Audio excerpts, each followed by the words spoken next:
nama Tuhan dipermuliakan. Dalam nama Tuhan Yesus kami berdoa dan mengucap syukur. Amin. Puji Tuhan. Silakan duduk Bapak Ibu.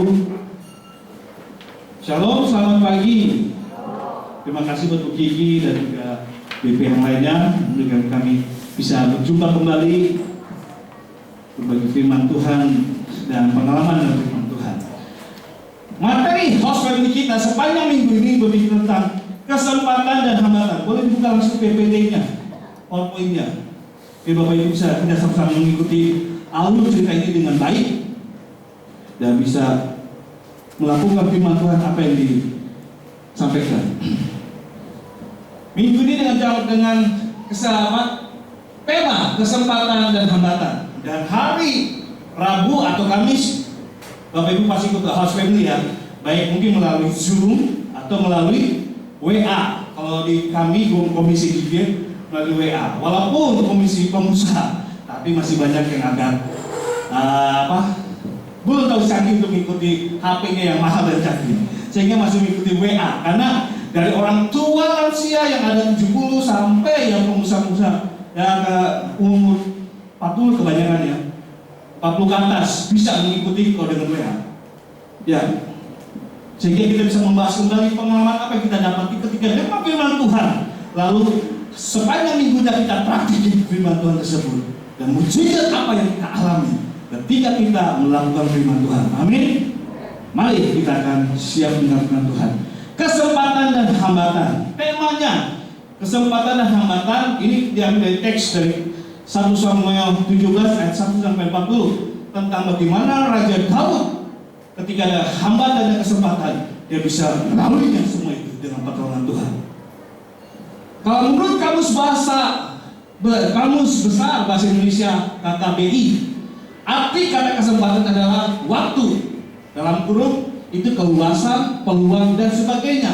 Untuk kesempatan itu sesuatu ada waktu untuk mengambil kesempatan itu supaya untuk jangan dilewatkan. Karena kesempatan itu ada tempat kita berjuang untuk meraih sesuatu. Itu menurut KKBI. Menurut kamus KKBI juga, kamus besar bahasa Indonesia, arti hambatan adalah kayu penghalang atau pengeplang jalan dan sebagainya. Arti lainnya dari hambatan adalah halangan. Hambatan itu arti lainnya adalah halangan. Allah memiliki rencana indah bagi hidup kita semua, yaitu menjadikan kita umatnya yang hidup berkemenangan setiap hari dalam menghadapi tantangan hidup. Ya, saya akan baca di sini, mungkin ada yang tertutup ya karena speaker CD-nya. Namun, perhatikan baik-baik, ada kekurangan dan kelemahan dalam diri kita. Ya, namun ada kekurangan-kelemahan diri kita yang kita jadikan alasan. Perhatikan, ada saja kekurangan, kelemahan dalam diri kita. Perhatikan baik-baik, yang kita jadikan alasan, sehingga hal tersebut menjadi hambatan untuk kita meraih kemenangan. Misalkan kekurangan secara fisik, kekurangan secara fisik, latar belakang keluarga yang broken home, ya, keluarga yang berantakan, bapak ibunya cerai dan lain-lain gitu ya. Masa lalu yang kelam, yaitu dulu masih mudanya berbuat banyak dosa, sehingga ketika udah tua baru sadar ke Tuhan nggak maksimal melakukan firman Tuhan, atau pendidikan yang rendah. Tidak ada alasan secara fisik atau alasan-alasan untuk kita meraih kemenangan dalam Tuhan. Bahwa kita percaya, mengapa kita ke gereja, mengapa kita membaca kitab, mengapa kita mau berdoa, mengapa kita percaya bahwa Yesus adalah Tuhan dan Juru Selamat, bukan hanya sebagai Tuhan, tapi Dia memberikan pengharapan ketika kita hidup. Amin. Betul? Mengapa juga Bapak Ibu ada di gereja saat ini? Karena tahu ada pengharapan. Ketika kita ke gereja, memuji Tuhan, mendengar firman Tuhan, ada mujizat yang kita dapatkan.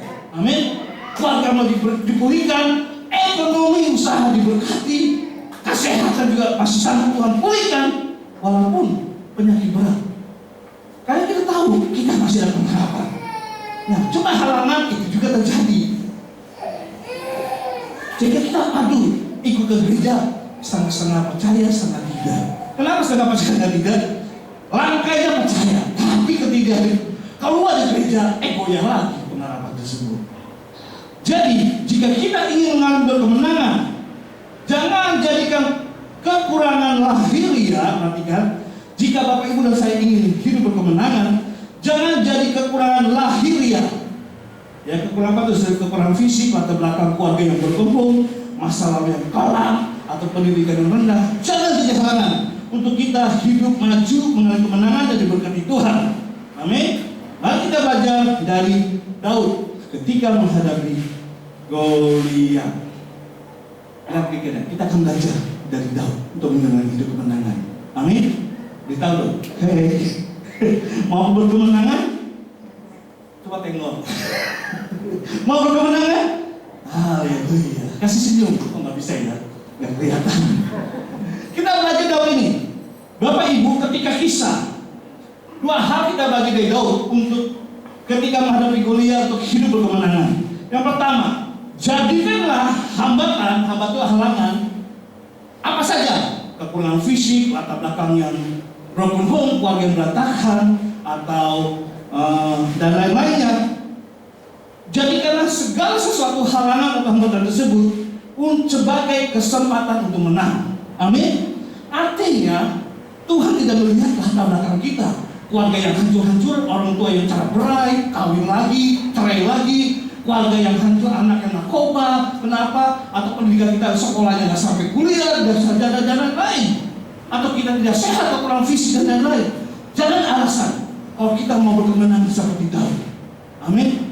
Ketika Daud menghadapi kemenangan, banyak tantangan, tapi dia bilang yang pertama, jadikanlah setiap tantangan hambatan sebagai kesempatan untuk berkemenangan.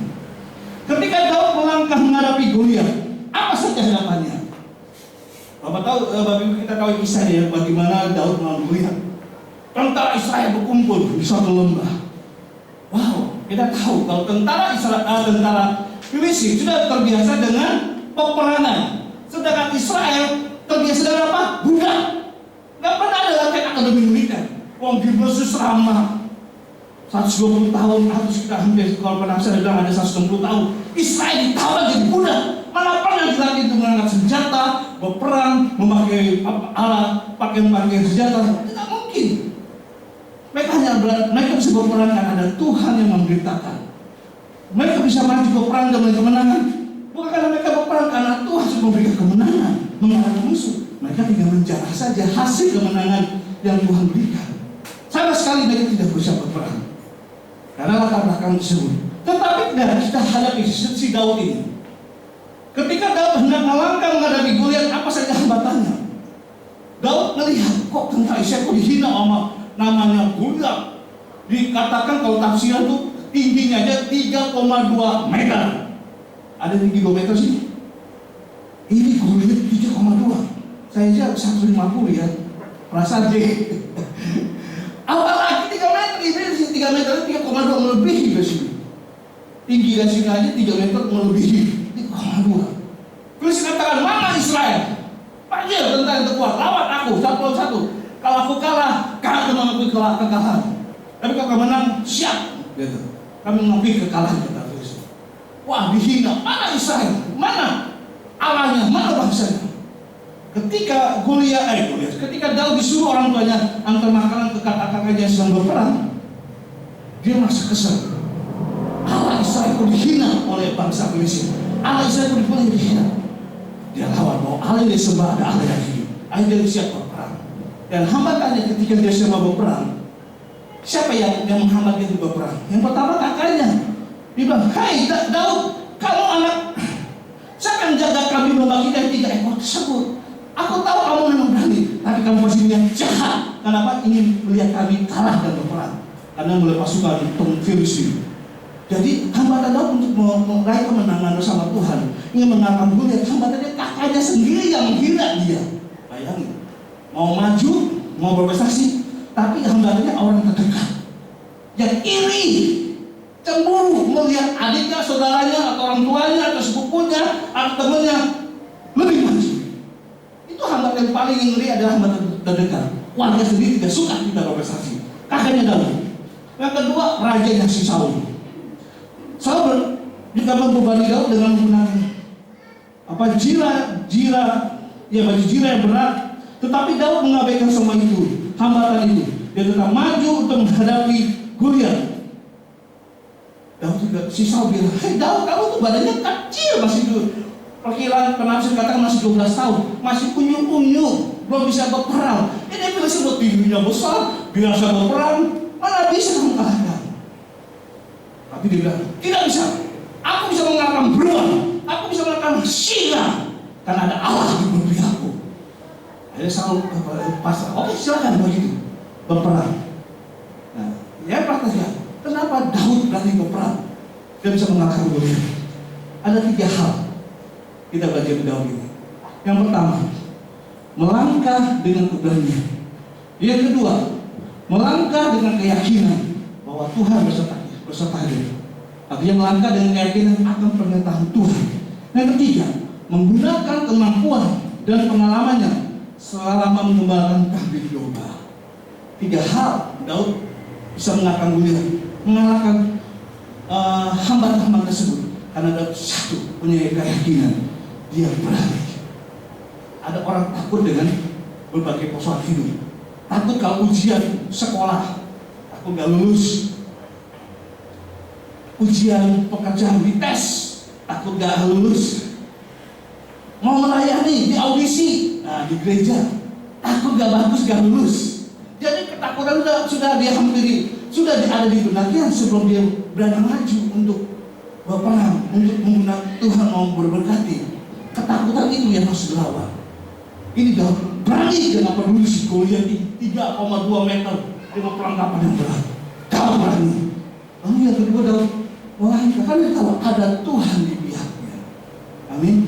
Dan yang ketiga, pengalaman hidup bersama Tuhan. Dia percaya kalau dahulu Tuhan bisa berkati, memberikan kemenangan. Saat ini Tuhan pasti bisa memberkati dan memberi kemenangan. Amin. Bagaimana kita semua pada pagi hari ini? Apa yang kita hadapi? Raksasa-raksasa apa yang membuat Bapak Ibu sampai saya kok rasanya agak ketakutan. Rasanya masih iya ya, benarkah Tuhan tolong saya? Iya ya, benar gak ya? Tuhan sanggup sembuhkan saya dari sakit. Iya ya, benar gak? Tuhan bisa pulihkan keluarga saya gak? Suami atau istri yang sudah bertengkar, atau orang tua dengan anak, atau mertua dengan menantu. Benar gak Tuhan bisa pulihkan keluarga saya? Keberanian harus percaya kalau Tuhan sudah berkati kita, Tuhan bisa berikan pengalaman. Langkah dengan iman, yakinlah bahwa Tuhan, kuasa Tuhan tidak pernah berubah, dahulu, sekarang, sampai selamanya. Amin. Yang berubah cara Tuhan menolong kita, tapi yang terpenting kuasa Tuhan tidak pernah berubah. Dan gunakanlah pengalaman tersebut untuk bawa keyakinan.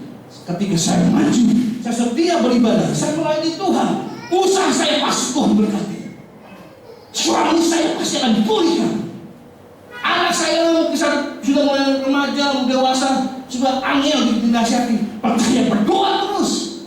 Yakin kalau dahulu Tuhan bisa pulihkan suaminya, apalagi cuma seorang anak, ya kan? Dengan pertolongan Tuhan. Karena Tuhan ingin kita hidup berkemenangan. Nggak ada Tuhan ingin kita hidup yang sudah percaya Tuhan, setia Tuhan, hidupnya biasa-biasa saja. Tidak. Itu maunya iblis yang datang ingin menghancurkan, membinasakan orang-orang percaya. Meskipun lagi di gereja, meskipun melayani, tapi iblis pengen kita selalu hancur dalam rumah tangga, hancur dalam pelayanan, hancur dalam karakter. Tapi kalau kita percaya, kita pakai saat ini masih mau setia baca Alkitab setiap hari, mau berdoa, mau datang ke gereja, berdoa malam, berdoa pagi, dan melayani Tuhan. Karena kita punya keyakinan, apa yang saya lakukan untuk Tuhan tidak akan pernah sia-sia. Tuhan pasti akan tolong saya. Melangkah berani datang kepada Tuhan, melangkah berani juga untuk mengalahkan setiap persoalan, hadapi setiap persoalan hidup. Meskipun waduh, apa yang saya lakukan, usaha saya pas-pasan bagaimana, apalagi dalam pandemi ini, pekerjaan tidak ada. Apa yang saya lakukan supaya saya bisa membiayai listrik, air, telepon dalam rumah, membiayai anak sekolah agar bisa makan. Mungkin kita berpikir, pandemi ini bukan hanya Bapak Ibu orang yang kita maaf ekonomi pas-pasan, para pengusaha juga kena akibatnya. Mereka juga curah juga dalam pandemi ini. kekurangannya bukan sedikit, ratusan juta, bahkan ada sampai miliaran. Karena akibat pandemi ini dia harus bayar hutangnya miliaran, harus bayar hutangnya ratusan juta. Itu para pengusaha. Jadi pandemi ini hadir, mau orang sukses kaya maupun orang yang pas-pasan akan berkekurangan, podoai kena masalah, karena persoalan ekonomi juga sama-sama bergumul. Cuma mungkin sensasinya yang berbeda, menikmati kosan hidup yang berbeda. Tapi percayalah, kalau kita mau hidup berkemenangan seperti Daud, punya iman, melangkah berani, Tuhan akan tolong. Kalau dahulu Tuhan pernah tolong saya, saat ini Tuhan masih sanggup menolong saya. Ke depan, nanti masa depan anak saya bagaimana, Tuhan masih sanggup menolong, memberkati, memberikan harapan buat anak-anak kita hidup lebih baik dari sekarang ini. Betul? Haleluya. Itu harus dilakukan. Ada kesaksian dari jemaat kita BPH EJP. Kalau kita, Pak, bagaimana usaha saat itu pandemi? Kekurangan, nggak laku usaha saya hadapi ini. Tapi puji Tuhan, bagaimana Pak? Tuhan kasih pencerahan, Tuhan kasih hikmat saya, sehingga saya banting setir usaha saya. Yaitu dengan jual pot-pot bunga, pot-pot plastik bunga, itu bisa berhasil, banyak yang beli. Bahkan dia bagi usaha dengan sepeda lipat. Dia banting setir dari tadi nggak pernah terpikir jual sepeda lipat sekarang kalau main olahraga dengan sepeda. Dia jual tersebut dan laris sampai saat ini. Puji Tuhan. Tidak menyerah ketika ada pandemi menghancurkan usaha. Perhatikan, selama kita percaya Tuhan, dahulu sekarang sampai selama itu Tuhan, tetap percayalah, Tuhan akan buka pintu usaha yang lain. Amin. Tuhan masih sanggup mendobrak berkat-berkatnya untuk kita. Asal kita berani melangkah, bukan setelah kita percaya dengan firman, baca kita, berdoa, melangkah minta Tuhan, Tuhan, usaha apa yang saya lakukan? Pasti Tuhan membuka cara. Tuhan selalu cara untuk menolong kita. Banyak cara Tuhan untuk menolong, memulihkan usaha kita, memulihkan keluarga kita, memberikan mujizat kesehatan bagi hidup kita. Amin. Itu langkah yang pertama. Jadikan setiap halangan, tantangan hidup, persoalan hidup, untuk kita ada kesempatan maju dalam Tuhan. Kalau kita maju, Tuhan juga pengen maju juga hidup kita. Tuhan juga nggak cuma rohani kita saja. Tahu firman Tuhan. Pandai berdoa. Pandai melayani, kan musik, singer. Nggak sekedar itu. Tuhan juga mau masa depan kita juga diberkati Tuhan. Amin. Jadi pada talenta saya Tuhan berkati. Tapi juga Tuhan mau jadi hidup kita, rumah tangga kita, kesehatan juga mengalami terobosan dalam Tuhan. Jangan menyerah terhadap persoalan-persoalan yang kita hadapi. Serahkanlah Tuhan dan minta Tuhan keberanian untuk melangkah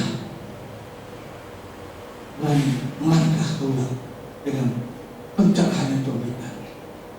Yang kedua, jadikan setiap kesempatan untuk memuliakan nama Tuhan. Daud, kita perhatikan 1-17 ayat 4 dia berkata, tetapi Daud kepada orang Filistin, engkau mendatangi aku dengan pedang, tombak dan lebih, tetapi aku mendatangi engkau dengan nama Tuhan semesta alam, Allah segala barisan Israel yang kau tantang. Wow. Kemudian datang dengan kelebihan-kelebihannya, dengan segala kehebatannya. Tapi Daud datang melawannya dengan nama Tuhan, dengan pertolongan Tuhan, dengan kuasa Tuhan. Tumbang. Tahu caranya Bapak Ibu pasti tahu ya? Dengan hanya sebuah alih-alih dipleset ya, ditembak. Karena akhirnya sebuah batu kecil sungai langsung kau mati. Langsung diambil sama Daud dan dipenggal kepalanya. Diperhatikan. Nih tentara yang orang Filistin, kau udah saya penggal kepalanya. Wow, pertolongan Tuhan dengan nama Tuhan. Walaupun alat yang digunakan cuma alat yang kecil, tapi dahsyatnya kuasa Tuhan menolong Daud dan mengalahkan tentara Israel. Dalam kesempatan itu Daud menggunakan nama Tuhan yang hidup dan berkuasa yang menolongnya. Setiap ada masalah, Daud punya kesempatan untuk memuliakan Tuhan. Amin. Setiap ada kesempatan apa? Untuk melayani, berkarya, bekerja, berusaha apapun. Ketika ada kesempatan tersebut, lakukan itu dan tujuannya untuk memuliakan Tuhan. Tetapi dalam setiap kesempatan, mari muliakan nama Allah dan bukan sebaliknya, yaitu mencemarkan nama Tuhan karena perbuatan dosa yang kita lakukan. Wow, ojo cari kesempatan berbuat dosa. Betul? Sebagai anak Tuhan yang rajin, jemaat Bethlehem yang setia beribadah, jemaat Bethlehem yang bertumbuh imannya dalam Tuhan. Tapi ketika di luar ada proses hidup, jangan mencari kesempatan untuk mencemarkan nama Tuhan.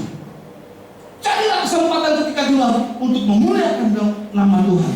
Dalam hal apapun, dalam kita berpikir, berkata, berusaha, berteman satu dan lain, carilah kesempatan memuliakan Tuhan. Bukannya untuk mencemarkan nama Tuhan. Ingat, hambatan untuk diberkati Tuhan adalah dosa. D-O-S-A. Dosa yang membuat kita hidup nggak diberkati Tuhan. Ya, saya cari ada berapa dosa sih? Ternyata ketika saya di Google ada 50 daftar dosa. Bapak Ibu bisa perhatikan sendiri, dosa mana yang kira-kira setiap hari berjuang untuk mengalahkannya. Mulai dari percabulan, kecemaran, kenajisan, nafsu, penyembahan berhala, sihir, permusuhan, perselisihan, kecemburuan, kemarahan, percecokan, pertikaian, ajaran sesat, iri hati, pembunuhan, mabuk, pesta pora, kesombongan, mencuri, sumpah palsu, berdusta, pikiran jahat, tambah kejahatan, fitnah, wow, harga diri yang tinggi, kebodohan, penipuan, hawa nafsu, kemabukan, keglamoran, pemborosan, tawar hati, tidak percaya, kebencian, egois, hujatan, melawan orang tua, tidak tahu berterima kasih, kefasikan, ketidakpuasan, keras kepala, umpatan, saya mengumpat ya, mengeluh, tidak menguasai diri, kejam, membenci, karena tertutup. 4, membenci yang baik, berkhianat, wow, tidak sabar, kesia-siaan, yang terakhir menyukai kepelesiran. Apa kepelesiran? Suka jalan-jalan, melenceng. Wah, sampai lupa waktu. Anda minggu ke gereja, melenceng ya kan? Nggak tahu gereja Bethlehem sudah onsite, masih kasihkan. Dipikir masih online nggak apa-apa. Akhirnya melenceng aja ini. Pergi aja jalan-jalan. Lupa didahului lagi. Ke rumah Tuhan, ke gereja, doa malam, beribadah melayani. Mentang-mentang pandemi, nggak apa-apa ibadah online, lihat YouTube. Memang tidak salah beribadah online, lihat YouTube. Tapi kepuasannya beda ketika kita datang ke rumah Tuhan. Ada amin? Amin dong. Kalau ibu kita datang ke rumah Tuhan, walaupun ada was-wasanya, ini OTG nggak? Ada kena corona nggak? Kita nggak tahu. Tapi kita yakin dengan prokes yang ketat, dengan hikmat Tuhan yang kita harus dan penuh keberanian dan iman. Kalau saya datang beribadah dengan hikmat Tuhan, prokes dan beriman, pulangnya pasti saya dapat berkat, bukan kecelakaan. Amin. Sehingga tetap ingat Tuhan. Pelisiran, melenceng, tidak salah jalan-jalan Bapak Ibu. Memang ada waktunya. Kami pun setiap pendeta juga pengen melenceng juga Bapak Ibu. Belum ada kesempatan, pulang kampung belum bisa selama masih ada pandemi. Tapi ketika ada kesempatan, baru ada. Yang terpenting, jangan lupakan untuk melayani Tuhan, hidup menjadi kesaksian. Jangan mencemarkan nama Tuhan. Kalau sering melenceng ternyata sering melupakan Tuhan, berarti mencemarkan nama Tuhan. Itu yang saya menghambat usaha, berkat usaha, pekerjaan, rumah tangga, kesehatan. Ketika kita masih ada dosa, menggandoli misalnya. Oh gandol, gusti orang popo, ya. Gandol gusti, gandol gusti. Tapi jangan gandol dosa. Dosa apa? Nafsu, penyembah berhala. Baca kitab masih percaya terhadap feng-shui. Baca kitab masih percaya terhadap rumah susu nih, apa nih? Rumah tusuk, laku. Baca kitab masih percaya. Wah, bintang apa nih? Bintang kejora. Waduh, itu menyakiti Tuhan. Kalau baca kita harus percaya pada Alkitab. Amin. Pada mulanya adalah firman. Dan firman itu adalah Allah. 1 Yohanes 1 ayat 1. Pada mulanya firman dan firman Allah. Kalau kita sudah percaya baca kita, percaya kita firman Allah, percayai apa yang tercatat di Alkitab. Itu yang harus kita lakukan. Amin. Karena itu membuat kita hidup tetap berkemenangan meskipun ada masalah. Akibat dosa, dosa mendatangkan hukuman. Dosa menghapus sukacita dari orang percaya. Dosa merusak persekutuan dengan Allah. Dosa menyebabkan kehilangan tuntunan Roh Kudus. Dosa dapat membuat Allah tidak mendengarkan doa-doa. Dosa menghapus semangat orang percaya untuk menginjil atau bersaksi bagi orang lain atau bagi keluarga sendiri. Dan dosa mencemarkan nama Tuhan. Amin. Kalau kita mau hidup kemenangan, ambil kesempatan untuk mempermuliakan nama Tuhan. Jangan dengan talenta saja kita mempermuliakan nama Tuhan, tapi ketika keluar gereja, dengan mulut kita mencemarkan nama Tuhan. Hidup kita mencemarkan nama Tuhan. Jangan. Tuhan ingin baik kita ada di gereja, di rumah, di pekerjaan, mengalami kemenangan. Amin. Karena itu tinggalkan setiap dosa supaya kita hidup mengalami kemenangan. Next selanjutnya, ini saudara. Pendeta Willy Haryanto dari Jakarta. Bernama Pendeta Haryanto, sarjana teologi dan master teologi S2-nya. Istrinya bernama Jo Yohana Sepa, sarjana ekonomi dan master of art, ambil S2 teologi. Talentanya Pendeta Willy Haryanto bisa main drum, main gitar, tentu berkhotbah karena dia seorang penginjil. Karunia rohaninya berkhotbah dan mengajar. Waktu dia ambil S1 di Sakti, satu asrama dan belajar bisa bersama, dan saya bisa berjumpa bersama beliau waktu di Sakti. Dia bercerita, dan sambil saya mengkocek juga, memang ada juga di kesaksian beliau. Dulu saya tidak buta. Oh kenapa? Waktu saya dari SD terus sampai ke sana, dengan suatu peristiwa. Ketika disuruh beli obat mamanya di Jakarta, dia harus semangat sore-sore. Apa yang terjadi? Pulang mau obatnya, dia jatuh di trotoar dan jidatnya kena trotoar. Dipikir cuma sakit doang, pening-pening biasa dia hilang. Tapi nggak pernah dirawat. Lama-lama hilang, puyung-puyung, rabun-rabun dibawa ke dokter. Pas karena mungkin saat itu masih nggak bisa untuk operasi, apa yang terjadi? Akhirnya buta sama sekali. Stres. Padahal dia sudah kenal Tuhan, mamanya sudah kenal Tuhan dari keluarga orang Chinese Buddha. SMP, harusnya dia masuk SMP yang normal, tapi mau tidak mau, suka atau tidak suka, dia masuk sekolah yang luar biasa. 3 tahun dia berjuang. Mamanya kalau saya bukan orang Kristen, nggak tahu Alkitab, mungkin saya sudah stres. Tapi akhirnya berjuang, aku berjuang terus, kata mamanya. Pokoknya berjuang untuk antar suka, pokoknya sampai dilayani. Yang terjadi, Tuhan memberikan pendidikan yang cerah bagi dia, selalu juara 1 terus. Masuk SMA, rupanya pada saat ini tempat dia berada susah cari sekolah luar biasa SMA. Mau tidak mau, suka tidak suka, akhirnya cari sekolah umum. Dan tidak gampang. Kata gurunya, boleh masuk, tapi kalau nilainya jelek, ujian semester pertama, silakan keluar. Tapi dia berjuang apa ini? Dia mencoba menggunakan mengetik. Dia mendengarkan guru dengan rekaman kaset. Berarti mau dibuat berubah kan? Beli kaset rekaman dan kaset kosong. Ya itu dipelajari apa yang didapat. Dan ternyata SMA menang, masuk juara 1 juga. Karena dia Tuhan tolong dia karena perjuangannya. Dan akhirnya dia bersaksi bahwa dia pengen jadi pendeta. Karena sudah melayani gereja CWS Gedung Tenang. Main musik dan untuk kasih dia bisa pintar main drum, bisa main gitar. Akhirnya sekolah di teologi di Berea, ambil D3-nya.